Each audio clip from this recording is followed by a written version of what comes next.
Unaware the wife he insulted was about to seal a $10 billion deal, husband poured dirty water on her after believing his mother's lies. What she did next: crush them both. He didn't just insult her.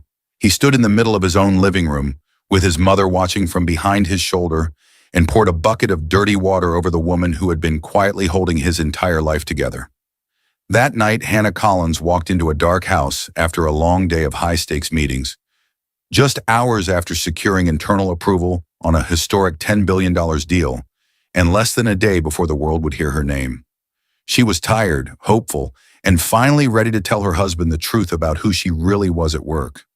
Instead, she found Mark waiting in the shadows, his face twisted with anger, his mother, Eleanor, standing proudly behind him like a judge ready to pass sentence.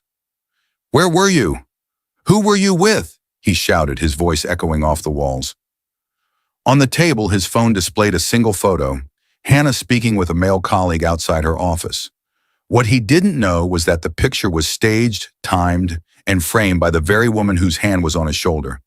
He thought he was punishing a cheating wife. He thought his mother's rumors were the truth. He thought Hannah was just a disloyal woman who finally got exposed. What he never imagined was this: the woman he had just humiliated in his own living room was the lead negotiator of that $10 billion merger, a woman who had already gathered every proof, every number, and every secret she needed. Not just to walk away safely, but to bring everything around him crashing down in full daylight. Dear viewers, thank you for being here. If you watch without subscribing, it's like letting Hannah's voice be drowned out by lies.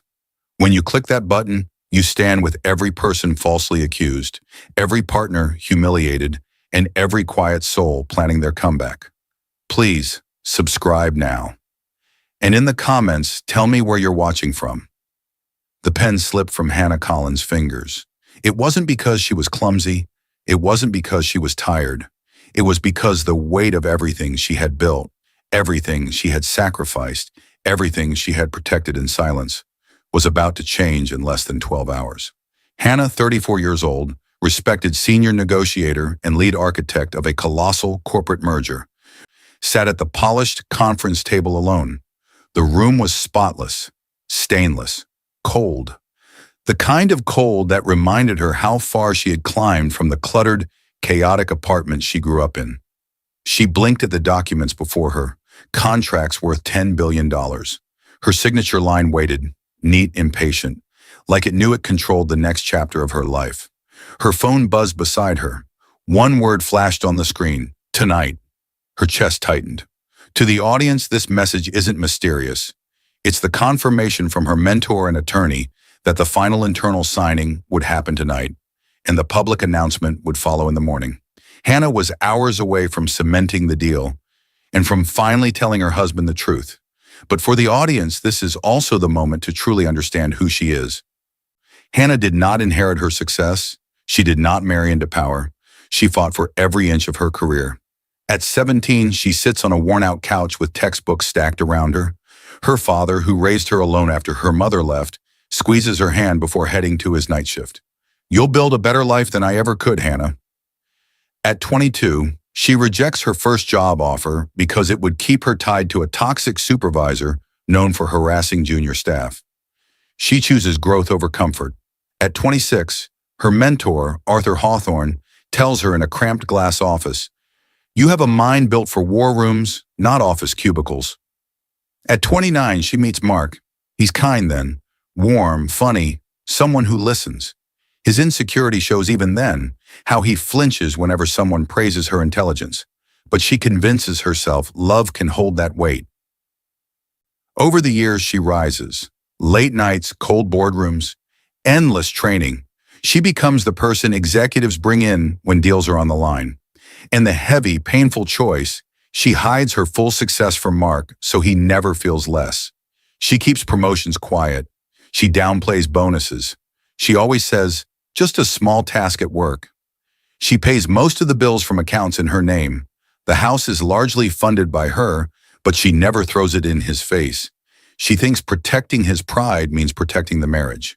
Tonight was supposed to be the night she stopped shrinking. The conference room hums with soft air conditioning. The city outside glows, unaware of how close Hannah is to changing their future. She gathers the thick folders, aligning them with her usual precision. Arthur Hawthorne, calm but firm, early 60s, steps into the room. His gray hair and steady posture carry years of leadership. He is the person who believed in Hannah when she doubted herself. He offers a small smile. "This is it," he says. "Internal signatures tonight, press conference tomorrow. After this, you won't have to hide anymore." Hannah freezes, not out of fear, but conflict. Hiding has become a habit, a survival skill, a way to preserve Mark's fragile pride. But Arthur's words dig into her like a truth she's run from for years. She forces a faint smile. "I know," she whispers. The tremor in her voice is impossible to miss. This is where the emotional pressure rises. Love bent into silence. Loyalty stretched thin. Success folded away so someone else could stand taller. Her phone buzzes again. Same notification thread, Arthur's assistant. "Car will drop you home after the prep session. Be ready for 8 p.m. tomorrow. Cameras." She exhales, steadying herself. Tonight she would finalize the merger internally. Tomorrow she would stand before the world at the press conference. And somewhere in between, she planned to finally tell Mark the truth. Her phone suddenly buzzes again, sharp and insistent. The name on the screen freezes her blood. Eleanor Collins. Mark's mother missed call. 5 times. Eleanor, the woman who never accepted Hannah. The woman who believed no woman was good enough for her son. The woman who could twist a truth into a lie with a smile. Eleanor rarely called more than once. 5 missed calls meant something calculated, not casual. Hannah stares at the screen too long. The storm had already begun long before Hannah noticed the sky. Across the city, in a modest living room, Eleanor Collins was already shaping a story, one that would crawl into Mark's mind and turn the man Hannah loved into a stranger she would not recognize by morning. The shouting hit first. A sharp, angry voice tore through the quiet living room before the audience even saw who it belonged to. "She thinks I don't see it, Mark. She thinks she can make a fool out of this family." The voice belonged to Eleanor Collins, Mark's mother, a woman in her late 50s, sharp-eyed, sharp-tongued, and sharper still in the ways she controlled the people around her. She stood with her hands on her hips, breathing hard, her face red with fury. Even when silent, Eleanor radiated intensity. Mark Collins, 36, Hannah's husband, stood in front of her, tense, shoulders stiff. At work, he managed teams and projects, used to people listening when he spoke. But in front of his mother, he reverted to the frightened boy he once was. "Mom, what happened? What are you talking about?" he asked, voice tight. Eleanor didn't want calm. She wanted control. Her rage cooled into a low, deliberate tone, the kind that made her words feel heavier than any shout. Eleanor's hatred did not begin tonight. It had years behind it. When Mark was 6, he sits on the kitchen floor, crying as his father slams the door and walks out. Eleanor kneels beside him, clutching him too tightly. "I'll never let anyone take you away from me, Mark. Never." The promise grows into something dark. When Mark was 15, he tries to go to a friend's house. Eleanor blocks the door. "You don't need anyone but me." He stays. When Mark was 28, he tells his mother he's getting married. Eleanor's smile fades instantly. "She's stealing you, just like your father left me. You're leaving me too." From that moment, Eleanor sees Hannah not as a daughter-in-law, but as a thief, someone taking her son's loyalty, someone replacing her. For years, she drops little comments. "She's always out late. She thinks she's better than us. She'll leave when she finds someone richer." Mark laughs them off, at first. Now Eleanor sits on the sofa, breathing steadier, anger reshaped into calculation. She pats the cushion beside her, and Mark sits frowning. "Mom, just tell me what you think you saw." Eleanor reaches into her purse. Her movements are precise, controlled, practiced. "Not what I think I saw," she says softly. "What I recorded." She pulls out her phone, swipes, and holds it up. A photo of Hannah standing outside her office with a male colleague, Aaron, talking closely. It's taken from across the street, zoomed in. From this angle, Without context, it looks intimate, like a secret. The audience understands the truth. Eleanor had gone to the building before, suspicious. She watched from a cafe window until she saw Hannah walk out with a man. She waited for the closest moment and clicked. Mark doesn't know any of this. This is his mother, his anchor, the woman who raised him alone when his father left, the person he believes would never lie to him. After his father's abandonment, Eleanor became his entire world. Her fears became his fears. Her opinions shaped his own. She convinced him that trusting others too much leads to being left. So now when she speaks, he listens. He stares at the photo too long. His hands shake. The room feels smaller. Where did you get this? He whispers, though he already knows the answer. Eleanor leans closer, voice warm, too warm. I was near your wife's office. I saw her walk out. She didn't see me, of course. She was busy. She swipes again, showing a second picture. Aaron touching Hannah's elbow as they laugh about something work-related. In real life, it lasted less than a second. In a still image, it looks intimate. She's been secretive, hasn't she? Eleanor murmurs. Late nights, phone on silent, telling you it's just work. Mark's throat tightens. She's telling the truth about the symptoms, but lying about the diagnosis. Hannah has been distant, late nights, confidential files. I can't tell you yet, but soon. The audience knows this is all tied to the merger. Eleanor twists every sign into betrayal. Mark sits back, breathing hard. Recent weeks, Hannah leaving before sunrise, Hannah pulling her laptop away when he walks past. Hannah smiling at a notification, then quickly locking her phone, not out of guilt, but because of strict confidentiality training. Eleanor's voice cuts through his thoughts, soft and deadly. Tonight you'll see the truth. Don't confront her yet. She'll just lie. Let her walk into her own exposure. He swallows. Mom, what are you planning? Eleanor gives a small, satisfied smile. Just be home when she returns. I'll make sure everything is clear. She wasn't protecting her son. She was protecting her ownership. Eleanor stands, smoothing her blouse. And Mark, she adds lightly, Lena will be here later. You need someone who's truly on your side when this all comes out. The name lands like a stone in still water. Lena, the woman Eleanor herself brought into his life. And somewhere, lines that should have never crossed are already tangled beyond recognition. The door slammed so hard the picture frames rattled. Lena Hart flinched, but only inside. On the surface, she let out a soft gasp, the kind she'd perfected to draw sympathy. She stepped out from the hallway shadows, expression full of practiced worry, hands clasped as if she'd been wringing them for hours. This is the audience's first clear view of her.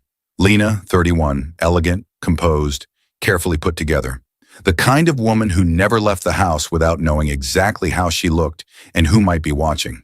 She wasn't just Mark's mistress by accident. She was introduced into his world 2 years ago by Eleanor under the pretense of helping with business connections. But Eleanor had other plans, and Lena was willing to play her part if it meant stability and status. She approaches slowly, voice soft. Mark, I heard shouting. Are you okay? Her tone is gentle, soothing, so opposite from Eleanor's harshness that it creates a sharp emotional contrast. With Eleanor, Mark feels pushed. With Lena, he feels understood. Mark rubs his forehead, pacing. His emotions are a storm. Mom says Hannah is cheating, he mutters. I don't know what to believe anymore. Lena places a hand lightly on his arm, a touch that looks comforting, but is calculated. Lena's eyes soften, but beneath the softness is calculation. The audience sees it. Mark doesn't. He is too hungry for reassurance. Mark, she whispers, you've always been loyal. All you've ever asked for is honesty. She tilts her head just right. You deserve someone who chooses you openly, not someone who hides her life from you. Her words seep into the cracks Eleanor opened. Mark's breathing steadies a little. But Hannah, she wouldn't just... Lena cuts in gently, like she's afraid to say too much. I'm not saying she's guilty. I'm saying If you feel something is wrong, you should trust that feeling. Otherwise, you'll drive yourself crazy. Her tone is supportive. Her face shows concern. Her heart has none. 2 years earlier, a cafe. Eleanor and Lena sit across from each other. Eleanor stirs her drink slowly, eyes fixed. Hannah is too ambitious, Eleanor says. Too independent. Mark needs someone who will put him first. Lena nods, hiding her eagerness behind a modest smile. She grew up watching her mother struggle, bouncing from one unstable relationship to another. Lena promised herself she'd never live like that. She wanted financial safety, comfort, and a man whose career she could attach herself to. Mark fit perfectly. Steady job, kind nature, and a mother who wanted Hannah gone. Eleanor leans closer, voice low. If you want security, make sure he doubts his wife, gently. Not too much at once, just enough to make him lean on you. Lena remembers the thrill, not guilt, opportunity. Mark sinks onto the couch, elbows on his knees, head in his hands. The image of the photo Eleanor showed him keeps replaying. Lena sits beside him, careful to keep just enough distance to look respectful. She's been distant lately, right? She asks softly. Leaving early, coming home late, telling you not to worry about work details? All true, just not for the reasons she suggests. Mark nods slowly. Lena continues. If it was me, I'd want you to ask me, to look me in the eye and say, is there someone else? The irony bites, but only for the audience. Mark looks at her torn. I don't even know how to talk to her about it. Lena taps his arm once, then withdraws. Maybe. Tonight is your chance. Go home earlier than she expects. Don't warn her. Just see what she walks into the house with. See how she reacts when you show her the photo. The suggestion isn't loud, it isn't aggressive, but it lands like a command. The front door opens again. Eleanor enters carrying a small metal bucket and a plastic bag of cleaning supplies. To Mark, it's normal. His mother always fusses around the house. To the audience, it's preparation. Lena stands, smoothing her dress. Eleanor sets the bucket near the kitchen, then walks over and puts her hands on Mark's shoulders. Tonight you'll finally know, she says gently. No more doubts, no more secrets. Lena glances at Eleanor. Their eyes meet for a fraction of a second, a silent acknowledgement of the parts they're playing. Mark doesn't see it. He sees only people he believes are on his side. His voice comes out small. I don't want to be a fool. Lena leans in, whispering near his ear. That's why you have us. Mark stands, decision solidifying in his eyes. He will wait. He will confront. He will demand the truth. As he walks down the hallway, Lena moves close to Eleanor and murmurs just loud enough for the audience to catch. After tonight, he won't have anything left to doubt. Eleanor smiles. Somewhere across the city, Hannah is gathering the last documents she needs for the deal that will raise her to a new level, unaware that the people waiting at home are preparing to drag her down. Mark slammed the bathroom door so hard the mirror trembled. His reflection wavered, but his anger did not. His breath came in sharp bursts as he stared at himself, eyes red, jaw clenched, fists tight at his sides like he was preparing for war. This is where the intensity starts. Mark didn't normally look like this. He was usually composed, the kind of man who organized his day down to the minute. Tonight, everything inside him felt unstable, like someone had pulled up the floorboards of his mind. He leaned toward the mirror, whispering through gritted teeth, just ask her. Don't let her make a fool of you. But the person he was arguing with wasn't Hannah. It was fear. Memories hit, loud, sharp, uninvited. Little Mark cries in the corner, while Eleanor screams at the doorway. Don't leave me like this. Don't walk out. His father leaves anyway. The door slams. Eleanor collapses, pulling Mark into her arms. You're all I have. You'll never leave me, right?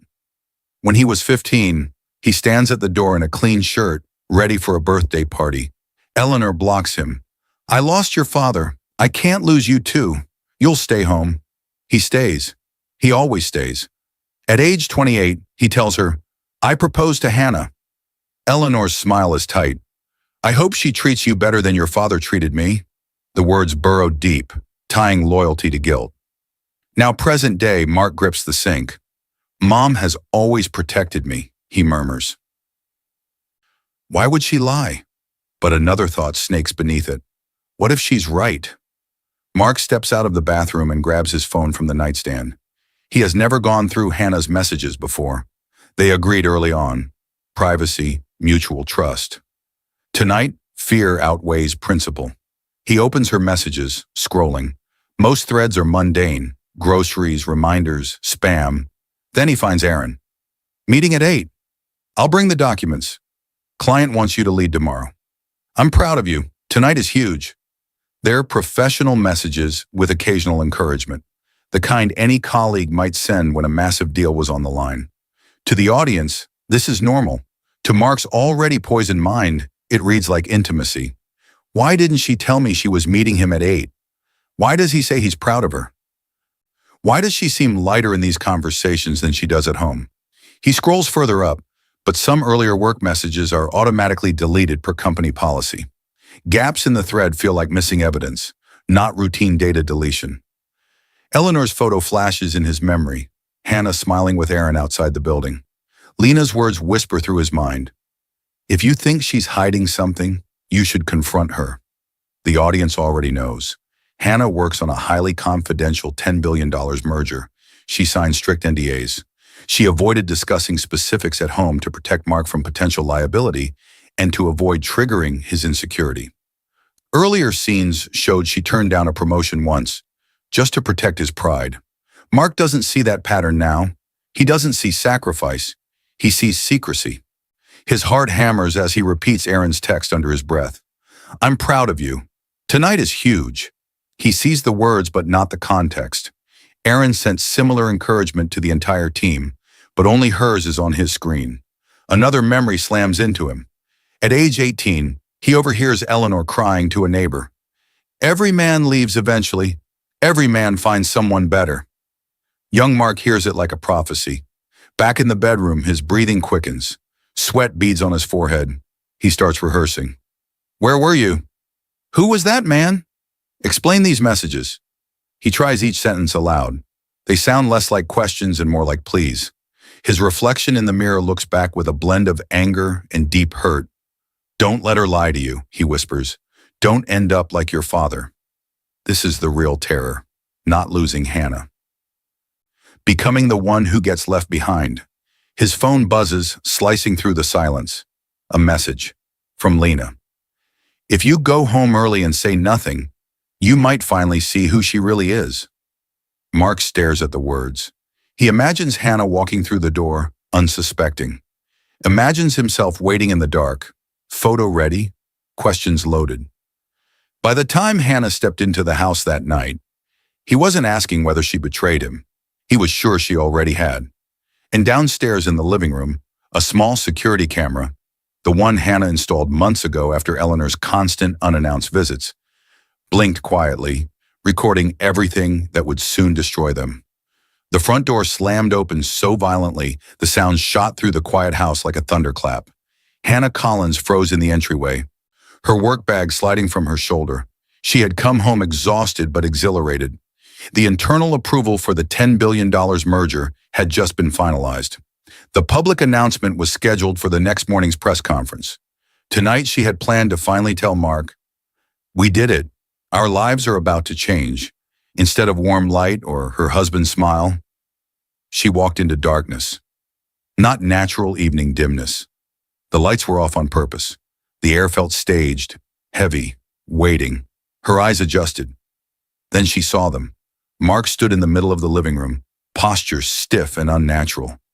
His chest rose and fell too fast. His face was twisted with anger and confusion.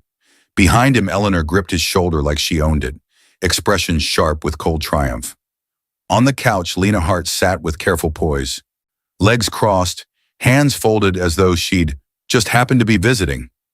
One glance told Hannah this wasn't an accident. Whatever this was, it was arranged.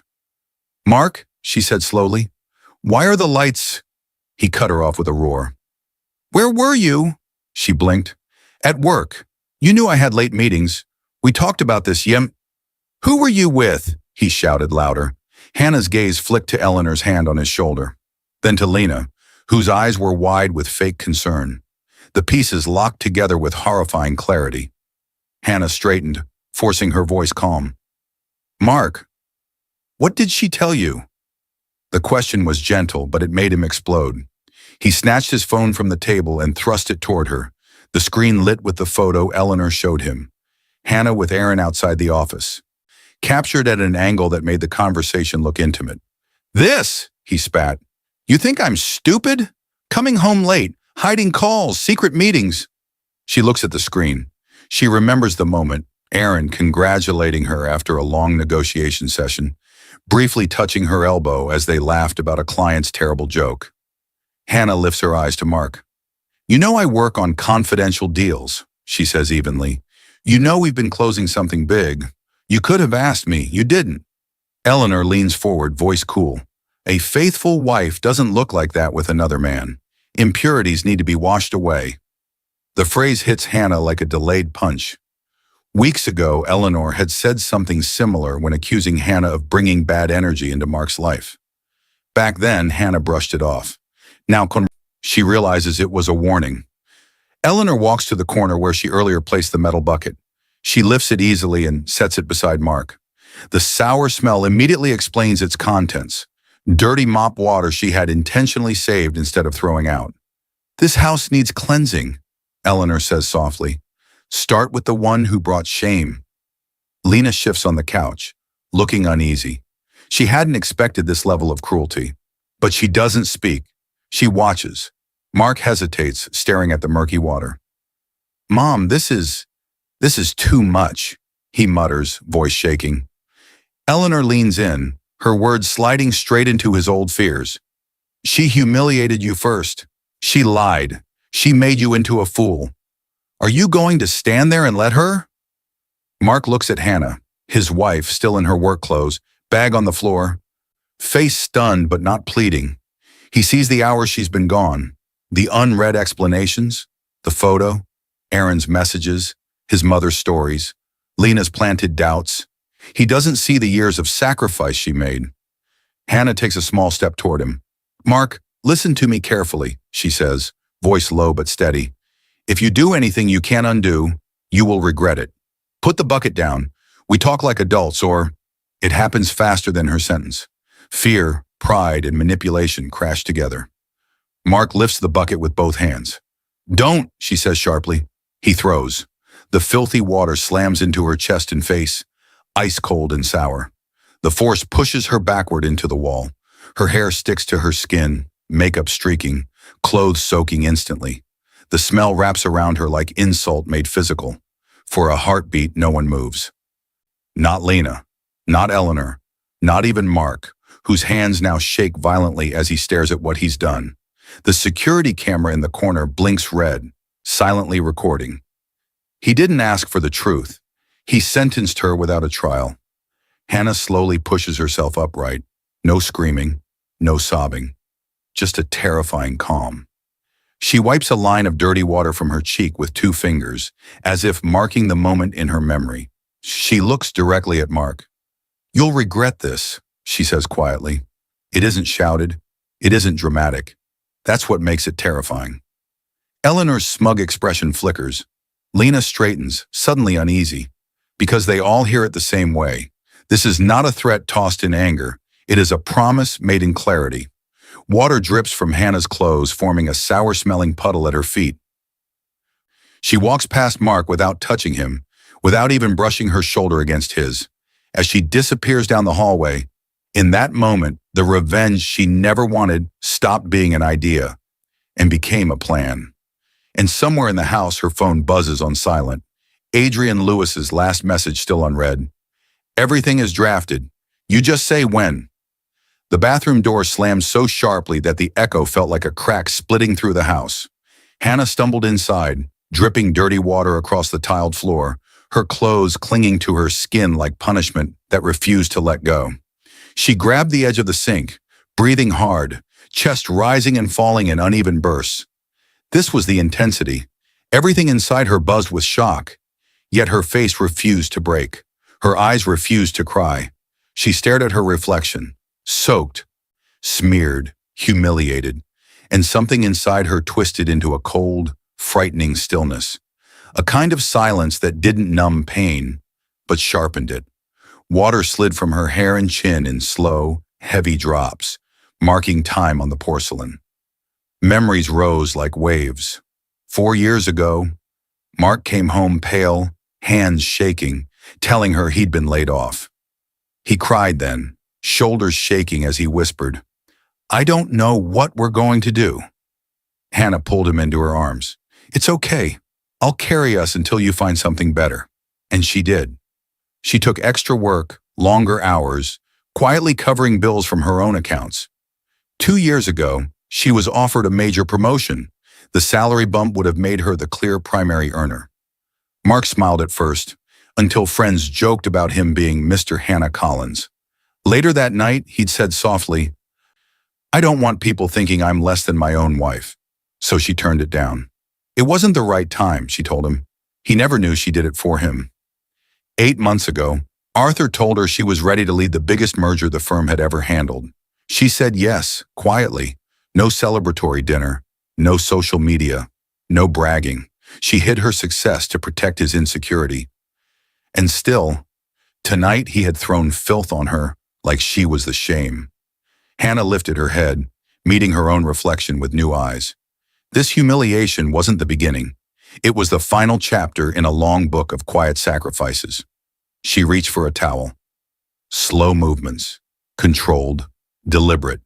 No shaking hands, no frantic scrubbing, no whispered, "Why me?" Just methodical cleansing. She stripped off her wet clothes and turned on the shower, letting the clean water wash away the dirt Eleanor had weaponized. She scrubbed until the sour smell faded, but she knew there was no soap strong enough to wipe away what the act truly revealed. She had been loyal. She had been patient. She had made herself small. And for what? So he could believe his mother without asking a single real question? So he could let another woman sit comfortably in their living room while he humiliated his wife? Her jaw tightened. She had bent herself until she nearly broke. Now something inside her had snapped back into place. Straighter, sharper, unbreakable. This wasn't anger. This was awakening. Wrapped in a clean robe, Hannah sat on the closed toilet lid. She inhaled slowly, exhaled even slower. Her breathing steadied, her heartbeat calmed. Her mind, once clouded by love and excuses, became crystal clear. She reached for her phone on the counter. The screen's cold light illuminated her face. Before opening any messages, she tapped a security app, one she'd installed months earlier when Eleanor kept entering the house unannounced. A small thumbnail. Living room camera, recording active. She pressed play. There it was. Eleanor handing Mark the bucket. Mark shouting, Hannah walking in. The throw, the impact, her body hitting the wall. All recorded, time-stamped, stored. Hannah watched the clip once, then saved it to a secure folder she and her lawyer had set up weeks ago, in case things escalated. She wasn't naive. She'd seen Eleanor's patterns. She had already consulted someone about her options, hoping she'd never have to use them. She opened a hidden message thread labeled A Confidential. To the audience, the letter A finally gained shape. Adrian Lewis, senior divorce attorney, the same attorney Arthur had quietly recommended when he noticed how much Hannah was shrinking at home. Her fingers moved without hesitation. Use the footage from tonight. File everything. Move forward. Tonight. She hit send. No trembling. No second guessing. Hannah stood, tied her robe tighter and lifted her chin. Outside the door, the house was too quiet. Not the peaceful kind. The kind that hums with concealed listening. She turned the knob and opened the door. In the hallway, a shadow shifted, the outline of Mark, frozen halfway down the corridor. He hadn't heard the message she sent, only the shower, the soft movements, the absence of sobbing. His eyes searched her face, expecting rage. Her calm terrified him. What broke in Hannah that night did not break her spirit. It broke her limits. She stepped past him without a word. By morning, the first legal documents would already be in motion. The applause hit like thunder. Reporters crowded the barricades, cameras flashing, microphones raised, shouting her name as she stepped into the bright lights. Hannah Collins, polished, composed, no longer dimming herself, walked toward the glass podium with a confidence that electrified the room. Security escorted her to the front, executives lined the first row, and behind them hung a massive banner, "Historic $10 billion, merger finalized." Her name was printed first underneath: lead negotiator, co-architect, primary strategist. This was the intensity. The woman poured with dirty water in her own home less than 12 hours earlier now stood at the center of a global business story. Across town, Mark Collins sat hunched on the couch, still wearing the shirt from the night before. He hadn't slept. Eleanor paced behind him, restless. Lena sat on the far end of the couch, trying to look calm. The TV announcer said Hannah's full name. Mark looked up. On screen, Hannah stepped up to the podium in a sleek, tailored suit, hair smooth, makeup flawless. No trace of last night's humiliation, except in the firm set of her jaw. The caption at the bottom of the screen: Hannah Collins leads $10 billion multinational merger. Mark's mouth fell open. Eleanor stopped pacing. Lena's fingers tightened around the cushion. The woman they tried to break had already built an empire. Hannah remembers years earlier she bent over textbooks while others slept. She remembers her mentor's office. "You'll have to carve your place," Arthur had told her. "Nobody will hand it to you." Her quiet nights. Hannah pays bills from her own accounts, never mentioning that more than half of their financial stability came from her deals. Now the world watched her not as someone's wife, but as the strategist who closed a $10 billion merger. The room hushed as Hannah gripped the podium. "Good morning," she said, voice steady. "Today marks a turning point not just for our companies, but for how we think about global partnership." She outlined the merger terms: strategic markets, job protections, integration timelines. Every answer was clear, measured. Executives behind her nodded, grateful she was the public face of something this complex. For the first time, millions saw her true scale. No shrinking, no softening, no hiding. At home, Mark's heart sank with each sentence. All the late nights, the closed laptop.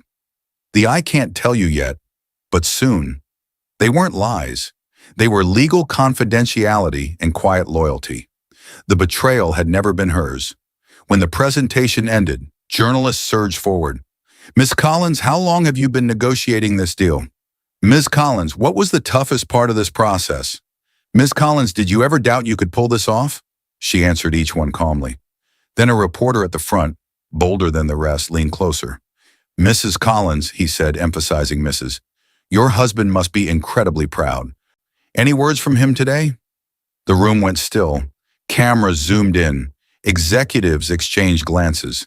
The question was personal, but inevitable. At home, Mark straightened. Eleanor's face tightened. Lena stared at the screen, suddenly feeling very small. Hannah's lips parted slightly. She didn't answer right away. She let the silence breathe. Her pause stretched. Not awkward, but loaded. A pause that said, "There is a story you don't know." She finally spoke. "My husband," she began. She stopped again. One heartbeat, two, three. On screen, her eyes hardened. Just a little. "We'll find out exactly how proud he is soon enough." A ripple of shocked murmurs passed through the room. Cameras flashed like a storm. Reporters shouted follow-up questions. But Hannah stepped back from the podium, nodding to the moderator. The press conference was over. She had given them everything they needed, and nothing she didn't want to share. Back at home, Mark's hands shook. Eleanor looked pale. Lena whispered, "What? What does she mean by that?" They thought the worst part was the world seeing Hannah's power. They were wrong. The worst part was that the world was about to see their truth. By the time Hannah left the building, her attorney had already filed the petition. She wouldn't be returning to the house as his wife, but she would be returning as something far more dangerous. A woman who had stopped apologizing. The banging on the front door was so loud it rattled the frames on the hallway wall. Mark jerked upright from the couch, heart pounding. Eleanor flinched. Lena's eyes darted to the door, then to Mark. This was the intensity. He forced himself to stand. His mind raced. Maybe the press had tracked down their address. Maybe a neighbor. Maybe. He opened the door. Two men in dark suits stood outside. Not police, but professional and detached. The look of people who delivered bad news for a living. "Mark Collins?" the taller one asked. "Yes." The man held out a thick envelope and a clipboard. "You've been served. Please confirm receipt."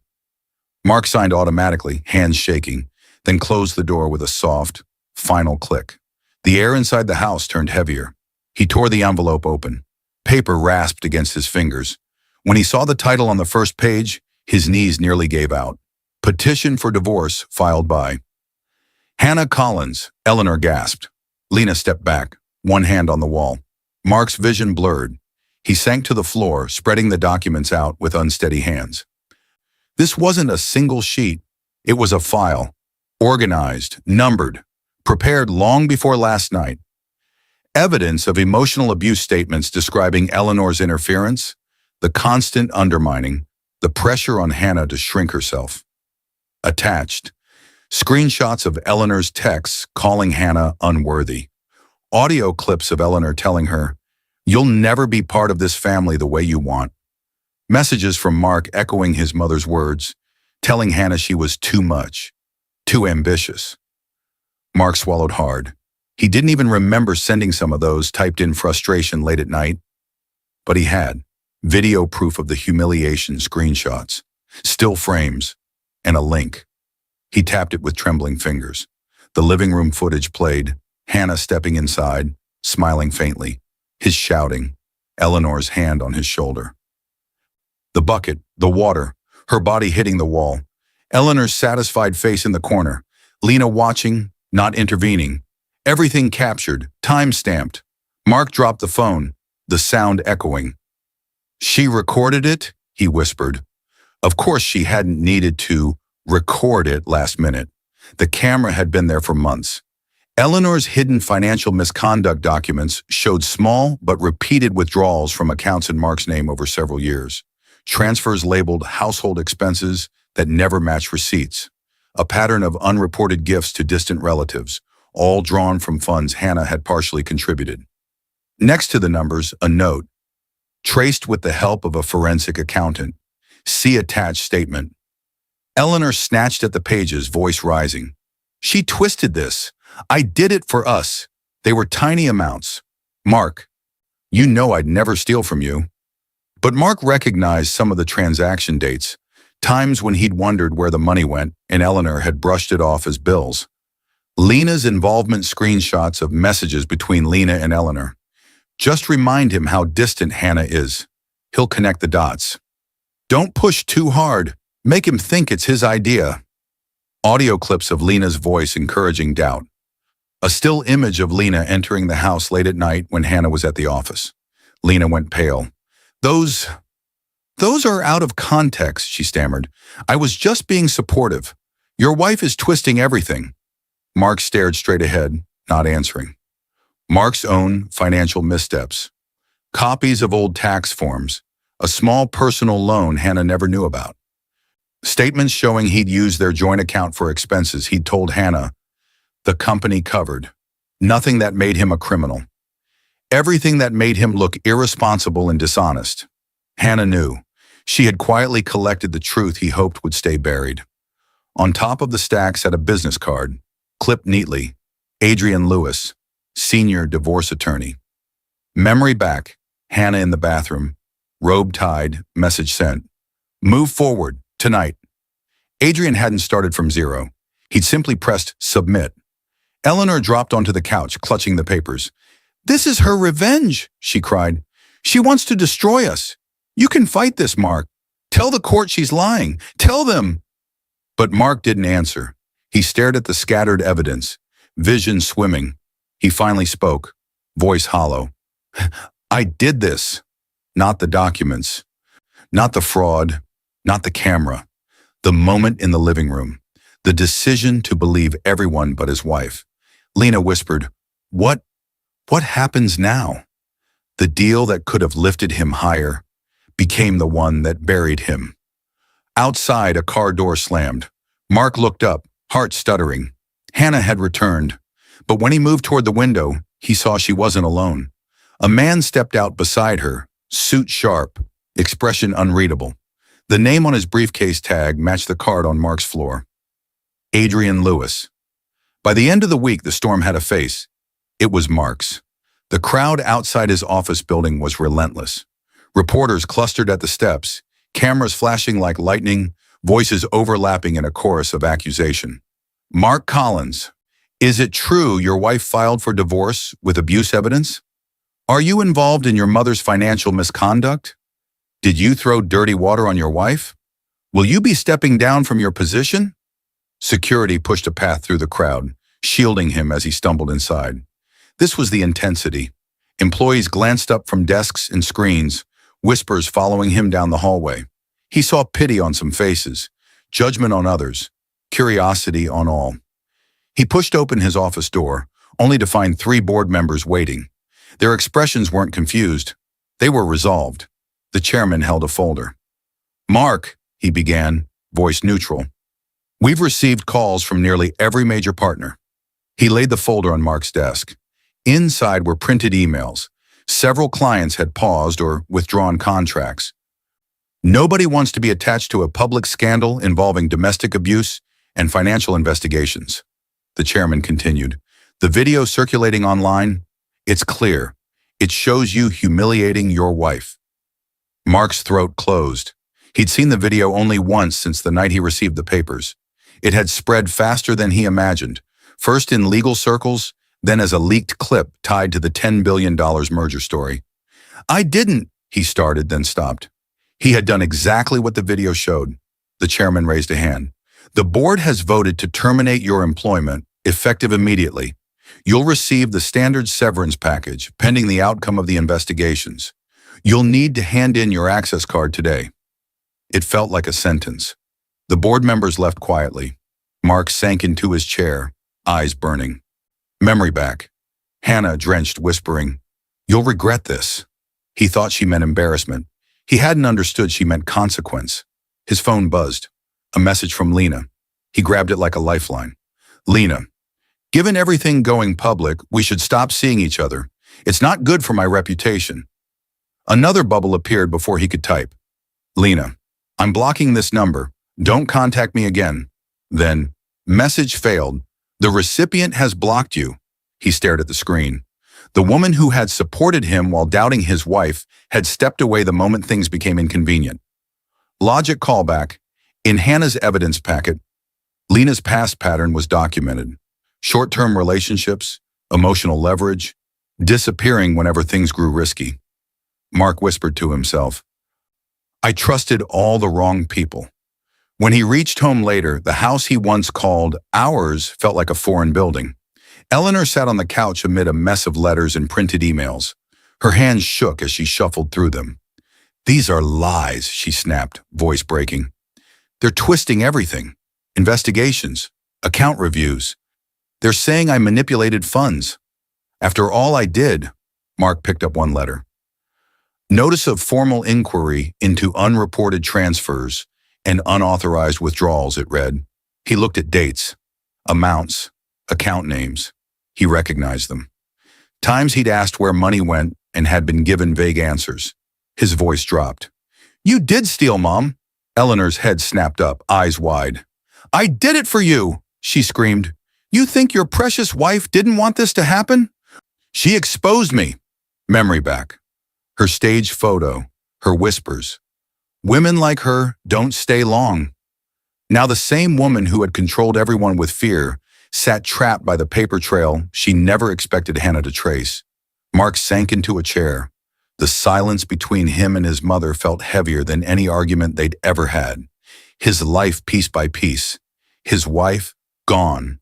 His job, gone. His reputation, tarnished. His mistress, gone. His mother, under investigation. His phone vibrated with a new notification from the bank. He opened it. Joint marital accounts temporarily frozen pending court review. Credit cards connected to Hannah Collins' primary income have been canceled. Access to certain benefits removed. Hannah wasn't draining him. She was protecting herself, using the same financial systems she had once used to keep them afloat. He tried calling her. Once, twice, 3 times. Each call rang, then went to call declined. He tried again, straight to voicemail. Her pre-recorded message played, calm and distant. Leave a message. He opened his mouth, but nothing came out. For the first time, Mark understood that this wasn't about losing Hannah. It was about realizing he'd already thrown her away. His phone buzzed again. A text from an unknown number. Mr. Collins, you are required to appear in court tomorrow morning regarding preliminary divorce proceedings and temporary orders. His stomach dropped. Court. Tomorrow. The mess of his choices had a date and time now. The building where he'd once kissed Hannah after getting their mortgage approved would now be the place where a judge decided how much of his old life he was allowed to keep. The pounding on the balcony door was frantic. Hannah stepped back instinctively, startled as the noise cut through the quiet morning. The sun was just rising over the skyline outside her temporary corporate suite, casting gold over the city. She had moved in the night before under company arrangement, both for her safety and to keep her away from the house that was now the center of a scandal. The pounding came again. "Hannah, please!" Mark's voice, hoarse, cracked. She hesitated, then crossed the living area to the glass door. Building security had called minutes earlier, saying her husband was downstairs begging to speak to her once. She had agreed, not because she owed him a conversation, but because she wanted to end this on her own terms. She unlocked the door. Mark staggered inside, still wearing the same wrinkled clothes from court. His face was swollen from crying, eyes bloodshot, shoulders slumped. He looked nothing like the neat, controlled man she married. This was the intensity. He didn't stand on dignity. He dropped to his knees on the polished floor. "Hannah, please," he choked. "I lost everything. The job, the contracts, the house. For now they say it's yours until the case is over." His voice broke. "I didn't know what Mom was doing with the money. I didn't know what Lena was doing. I believed them because," he swallowed hard, "because I was terrified you'd leave me like my father left her." Hannah watched him, arms folded loosely. Her face was calm, not cruel, not angry, just finished. A soft breeze slipped in from the balcony, lifting a strand of her hair. She had waited years for Mark to understand her, years for him to see her effort, years for him to choose her over his fear and his mother's control. He never did. Now he knelt not because he suddenly understood her worth, but because he had finally felt the consequences. He lowered his head. "I was wrong," he whispered.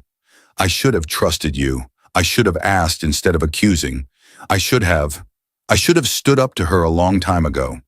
Please, if you just give me one more chance, I'll fix everything.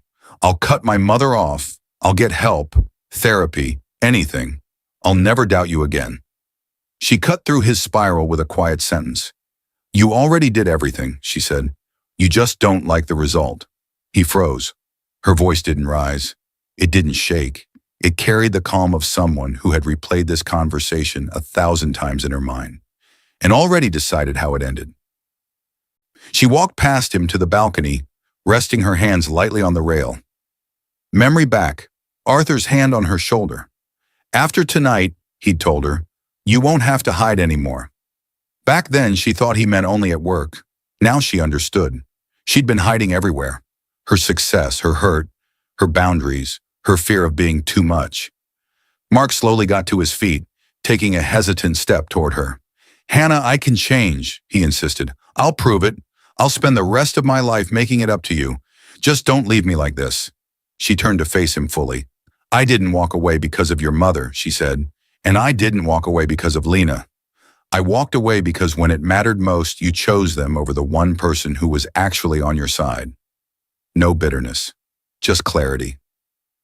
You destroyed the woman who would have given you the world, Mark, and in doing that, you lost your own." The words landed heavier than any shouted insult. Mark's shoulders shook. A quiet, broken sound escaped him as he reached out, as if touch alone could rewind time. Hannah stepped back, keeping the distance. There was nothing left to rescue, nothing left to negotiate, nothing left to prove. She turned and walked toward the suite door, each step steady. She didn't look back, not once. Dignity was the revenge she chose, and it was the one wound he could never suture. She opened the door and walked out. Her future waited on the other side. Boardrooms, new contracts, a life where she didn't have to shrink. Behind her, Mark sank to the floor, staring at the empty doorway, realizing that the moment he'd lifted that bucket, he hadn't just thrown water. He'd washed away the only love he ever had. Somewhere far below, city traffic moved on, unbothered by the private ruin of a man who finally understood the cost of believing the wrong voices.